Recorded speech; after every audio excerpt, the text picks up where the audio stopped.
Robin, I know you're diving into nodes and Bitcoin, and it's like a good time to say, I've done all this good pushing work, but it's a time and a season to kind of slow down, learn new stuff, push yourself, slow down, grab a book, read a book. And it's nice to dive in again. And you think you've learned all this stuff, and I know all this stuff, and there's always more to learn. It's always decent options to go back to school a little bit for yourself. There was a lot in there. I love that. Morning, Johnny. Good to see you, sir. Yeah, good morning, Johnny. Welcome back. Robin, you've been diving into you got to start. You're gonna go where the dragons are right out of the gate. Oh, I guess we don't have to go into all the deep territory, but let's do it. It's the back to school theme. We couldn't help talking about it before the show, so I think we cannot help talking about it in the show. I know, it's on my mind. Run a node. That's all we're saying is run a node. Yeah, but it's interesting because it kind of started for me to be a topic, I think, first time on the podcast with George Bodine, where he was really emotional about it. And I think he even apologized later on, where he was like, oh, I shouldn't have been so emotional about it. And then it was kind of not that big of a deal, and now it's really bubbling up. Like you can't miss it. It's in the podcast and in the YouTube shows, and it's on Twitter, it's on the feeds. Everyone. Yeah. Mm-hmm. So you waded right into the deep end. You're just like, hey, I want to ask a question. I was like, oh. I remember I saw that. I was like, "Oh, don't you don't want to ask questions? Don't ask questions. Yeah, don't. You just like keep your mouth shut, and you either pick a side or keep quiet. But there's no middle ground. Like I want to learn. Like, how dare you? How dare you, Robin?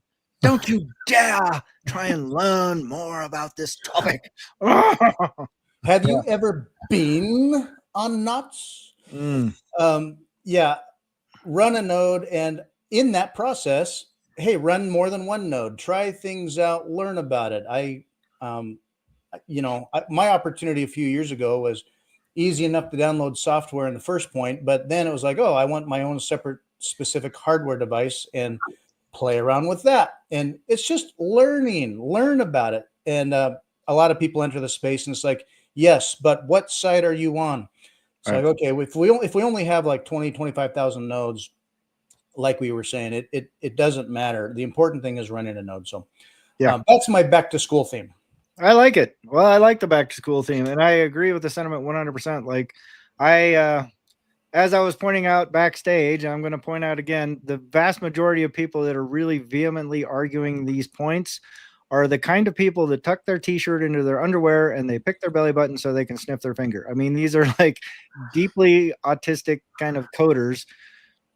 And they have strong opinions about things, and it's very hard for them to deviate from them. I'm not saying all coders, I'm painting a broad brush here, and I know I'm shitting on people's heads, probably needlessly, and I'm just adding inflammatory, rhetoric to the debate. But at the end of the day, these are people that don't get along well with people. They get along well with code. And there's a reason why the tone of the debate has degraded so rapidly. And so, I mean, it's down to like, you're the FBI. Oh, you guys are, CP peddlers or whatever. And it's just like, okay, well, that's you're pretty much at the end of the dialogue at that point.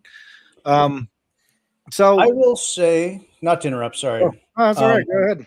I'm just bashing on coders right now. People gravitate into, if you say, rhetoric or strong personal attacks and whatnot. I think people gravitate there because they care so deeply. We care so deeply about Bitcoin. At the end of the day, we all want Bitcoin to succeed, to work, to change the world as it will. And so you care very deeply. And so when you see any threat, you want it to stop, or especially if it's a perceived threat that also involves CP or spam or all this stuff. You see it as a threat, and so you want it to stop and you want to fight it at the best that you know how.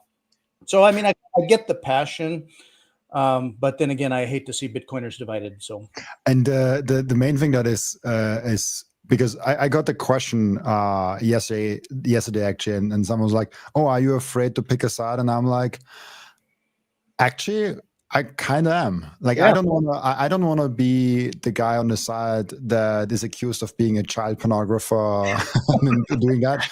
But I also don't want to be accused of being in cahoots with the FBI. So, Right.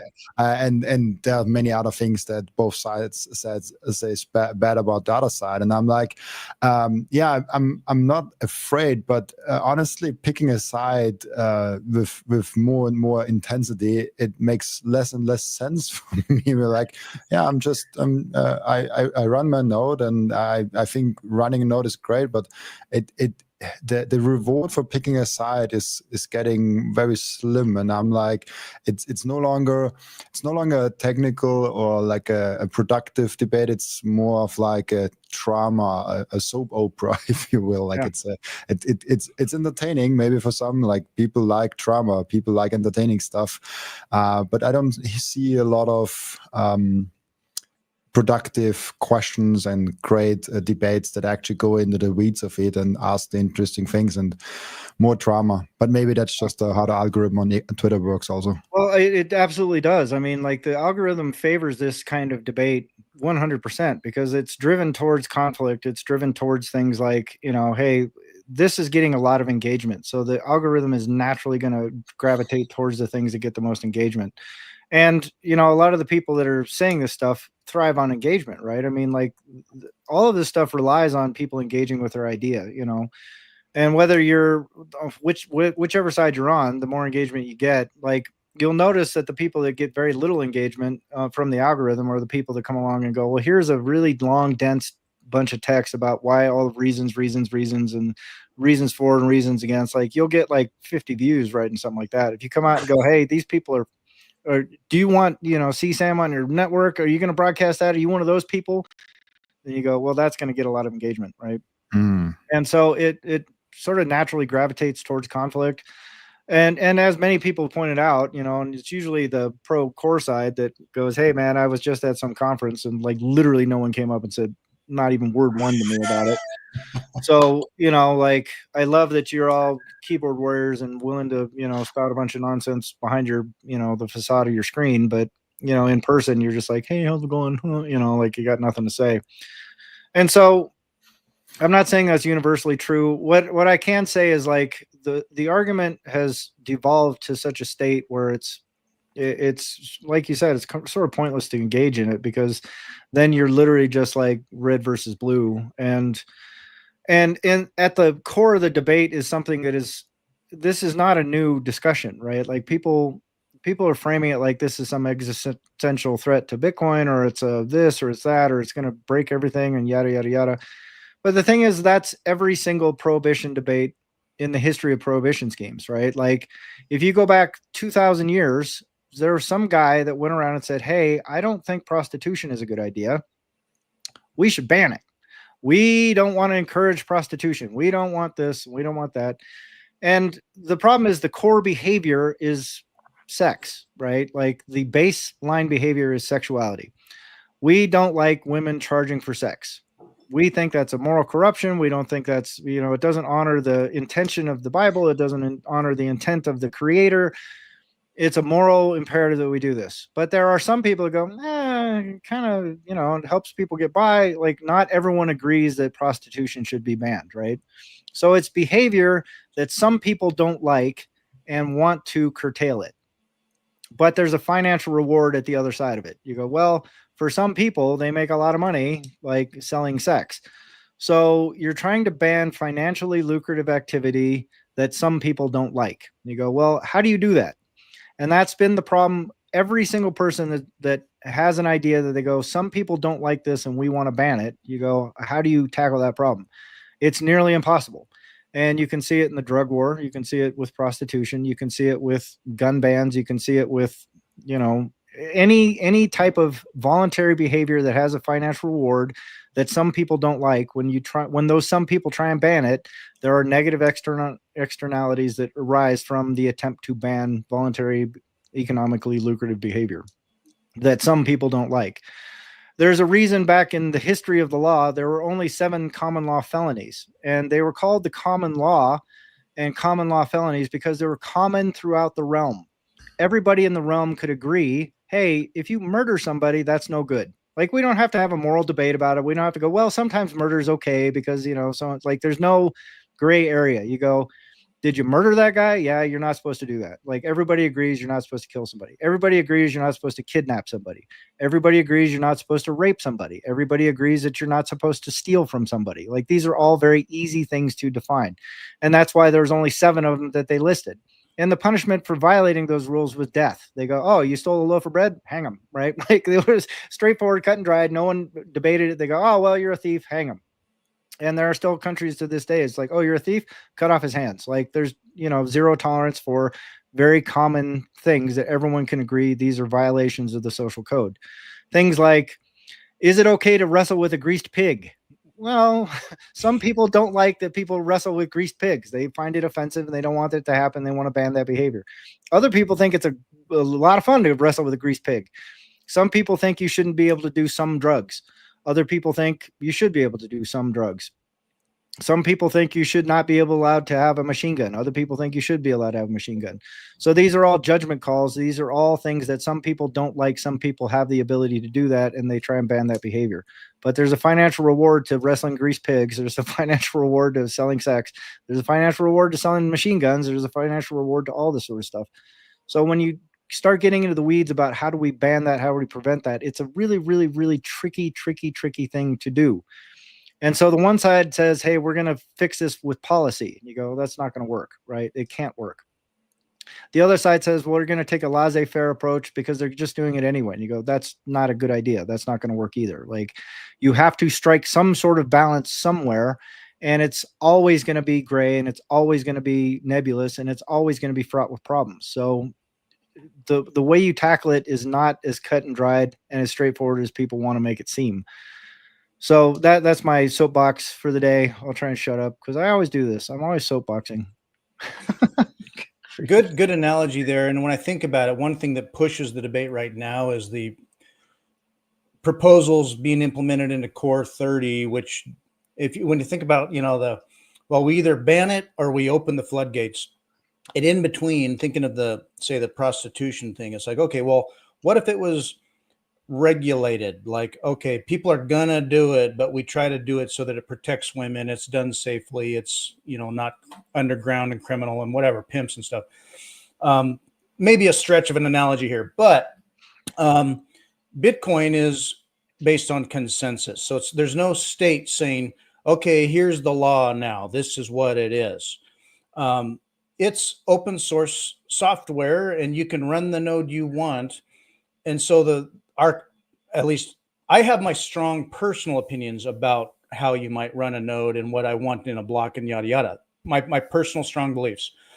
The problem would be that the threat to Bitcoin would be, say, the lack of decentralized consensus. We need more nodes. Like, if you care this much, run a node. Promote a node, but articulate why. And so when we devolve into the strong, passionate personal attacks that we see, it's like, I see more people spinning up nodes and learning about it. At the same time, I don't want people new to Bitcoin going, what is all this? Like, I don't understand. So it's a double-edged sword. I think more people are starting to say, yeah, I'm going to run a node now. Oh, what node? Hey, think about it. That's great. I also don't want people going, oh, Bitcoin's kind of got some weird navel gazing going on here. So yeah. I don't think new people to Bitcoin hear anything about that. Because I make commonly community questions on my YouTube to gauge or where is the community that watches my channel kind of standing, and I ask questions of like, hey, do you do self-custody? And I usually get like 50% of people saying, yeah, I do self-custody, maybe 60%, and the rest says like, no, like I'll rather keep them at an exchange. I don't trust myself, basically. Like that's the thing. And I asked recently of like, hey, do you run a node? It was just like a week ago, and people ask me, what is a node? like is that the miner thing? And so I think we are very deep in the weeds, and the broader Bitcoin community might just not care. I mean, it gets more and more like more and more people talk about it. Like Jeff Booth made some comments, Matthew Grider made comments. Like on big shows that people actually watch, more and more comments are being made. But people don't even know what Bitcoin node is. They definitely don't know what the difference between core and nodes is. And I would make the argument not a lot of people actually know. Right. And there's just I don't know, like 5 to 10 really loud voices on the one side, and 5 to 10 really loud voices on the one side. So there's like those are fighting, and there's a bunch of smaller accounts that are chiming in, and so. I also thought about that. Is like, is there a risk that people are turned off by Bitcoin because we are having kind of infights? I don't think people even go that far. Like they're like, oh, Bitcoin goes up. Oh yeah. Oh, Anthony Pompliano said it's September is going to be the up month on CNBC. Oh yeah, I'll buy some more. I think that's the level that most Bitcoiners, I'm talking when we count every Bitcoiner that has Bitcoin in some accounts, this is what they see. I don't think they listen to the infighting debates. Yeah, I agree with you, dude. 100%. Like that. I think you framed it so well. And that's one of the things when I'm always promoting, like, please run a node. Like, it's so important that we run nodes, right? And it's because there's like, depending on what number you choose, it's somewhere between 8 and 80 million people that have exposure to Bitcoin, right? But there's 20,000 nodes. So you go, the people that are actual, like, true dyed-in-the-wool Bitcoiners are 20,000 at best, 23,000, depending on the node count of the day. And, you know, of those, probably a third, 5,000-6,000 of those nodes, 7,000 of those nodes are run by corporations in Wales, right? So you go, okay, so that means out of all 23,000 nodes, there's probably 14,000 pleb run nodes. So you go, all right, well, so 14,000 people have some voice in where this discussion is going. And those are the people that are voicing strong opinions, I think, in these discussions. But the other 80 million people don't even know this discussion is happening, and they don't care, and they won't care. And that's why I think it's so much more important for all those loud voices to be directed towards one central cause. Like, teach the plebs, the real plebs, the rest of the world that has Bitcoin exposure, that bought into it because of a Michael Saylor video that said number go up forever and it's immutable and perfect money and blah, blah, blah, blah, blah. It's like, well, it's got some of those characteristics, but they're fragile. They're not guaranteed. And the thing that will increase the benefit for everybody is that more and more people run nodes. If we had 1 million nodes running right now, I'd sleep like a baby. 20,000 nodes, I'm like that's literally the tone in my brain at all times. So I really wish people would orient their messaging towards, hey man, it's so important that we run a node. It's so important that if you have Bitcoin exposure, that you go a little deeper, you understand self-custody, you understand node running gives you a voice in all of these debates, even if you don't necessarily understand them right now. Just the act of like figuring out how to set the stupid thing up puts you in a different position. It puts you in a different light. It makes you part of the network. And you can then choose, you know, when you see the debate, because then all of a sudden they'll be keyed into these debates. They'll be going like, hey, wait a minute. I run a node. What are these people talking about right now? Then you can start doing some research and trying to figure out which side, if there is a side to pick, you can start deciding which side to be on and all that kind of stuff. Yeah, but go ahead. I think more software implementations is a benefit. I like that core or knots exists because it's a different implementation of the software, and it gives people a choice in what software they're running. But you also have LibBitcoin, that is Eric Voskuil's thing that he's been working on for a better part of a decade. I think that's going to reduce a lot of this noise in general because the block sync times come way, way down under his scheme. You know, like we're talking like syncing the chain in like less than a few hours kind of thing. And so there's parallel processing involved, but he's still working on the server implementation. But you could actually run LibBitcoin node right now. You just can't really use it the way like to transact necessarily, but you can monitor transactions, you can verify and validate transactions and all that kind of stuff. But you have to compile it from code. So it's not like a straightforward process for someone who's just getting into Bitcoin, right? But that's going to be available soon. So that'll be a third implementation of the Bitcoin software that I go, hey, this is great, man. There's more diversity of the software. And as long as it's all following the same consensus rules, then we get a lot more voice in like what that means. And, you know, when you say like Bitcoin is based on consensus, I go, well, there is a consensus rule.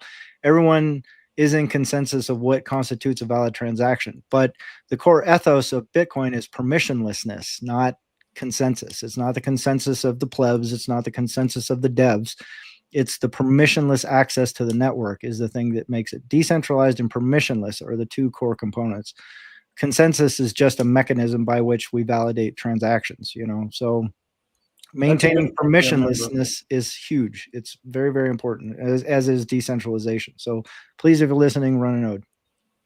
Yeah, good point there. And just having accessible, diverse options to learn from and then pick one or make your own. It's all important. And but I mean, I threw up a graph of the number of reachable nodes out there, and it's like, okay, we're slowly, steadily approaching like say 25,000 nodes. But I mean, at that rate, we don't get to 100,000 nodes for what, 5-10 years. So yeah, we need more as we go back to school, and I just encourage people, go back to school, dive back in. If you like Bitcoin, read a little more, study a little more. Yeah. Spin up a node if you're not already, and if you're running a node, maybe run a second one, run it on hardware, run it, you know, on your own dedicated hardware, but just kind of keep walking the path. So yeah, 100%. Well, I mean, if you look at those node counts, like if you look right after 2020, the node counts dip pretty hard, right? So like there's a lot of interest in running a node when Bitcoin is climbing the charts. That interest declines pretty rapidly after the charts start nuking, right? So I think in 2019, 2020, like nodes bottomed out at like 8,000 or 9,000 or something like that. I can't remember the exact numbers. And then they've been climbing ever since. And so it's really hard to say like, are nodes actually increasing right now, or is it just sort of a normal fluctuation in the number of nodes? Because it's vacillated wildly since 2010, right? What I think would be unmistakable is if we saw like a huge spike, like if every single influencer would just get on board and just start going, hey, number go up is great. Bitcoin is great. Freedom Tech is great. By the way, run a node, you know, like the most important thing you can do is help run a node. Right. And so there, yeah, as you can see, there are some dips in where nodes occur, right. And like the node saturation. So, yeah, I mean, we really need to be much stronger on the messaging. As anybody that cares about Bitcoin should be messaging 24/7. Hey, please run a node. If you're new to Bitcoin, consider running a node. If you've been in Bitcoin a long time, consider running a node. If you're talking about Bitcoin, tell people to run a node. If you fire up a node, convince someone else to run a node. You know, just like convince someone to get off zero. Once they're off zero, convince them to get off zero on nodes. You know, like, and we can preserve the decentralized permissionless network that we all think is going to fix the world, right? That's the key message. Yeah, and I still feel confident in, you know, with all the debate going on, it's TikTok next block. I still see the tentacles of Bitcoin changing the entire system. And a lot of that's going to be through stable coins and TradFi that can't ignore numbers and all this stuff. But I still feel hugely bullish about all of it. So despite all the noise, if I back off and just think about the fundamentals, what Bitcoin is doing, it is still the biggest thing we've seen in anyone's lifetimes financially, economically. The entire game has changed. So that has not changed. So, and I've actually looked at kind of the journey that most Bitcoiners take, and like there's for me, I don't know if I brought this actually up last week also, but there's like those main 3 pillars that you get from Bitcoin. Is the first is the wealth, I save things and like my number goes up. The second is the freedom aspect, where running your own node and self-custody and those kind of things come into play. And then this third pillar for me is then the community. You actually get involved in a meetup, you go to a conference, you maybe start an article, you write a blog, you maybe go further down the line and like start a podcast, write a book, or like whatever you do. Thank you for watching this video. This is just a short clip from our full episode. So if you'd like to enjoy more entertaining wisdom found in our podcasts in their full context, just click a link in the corner. We are always sharing our big ideas on Bitcoin Liberty Live.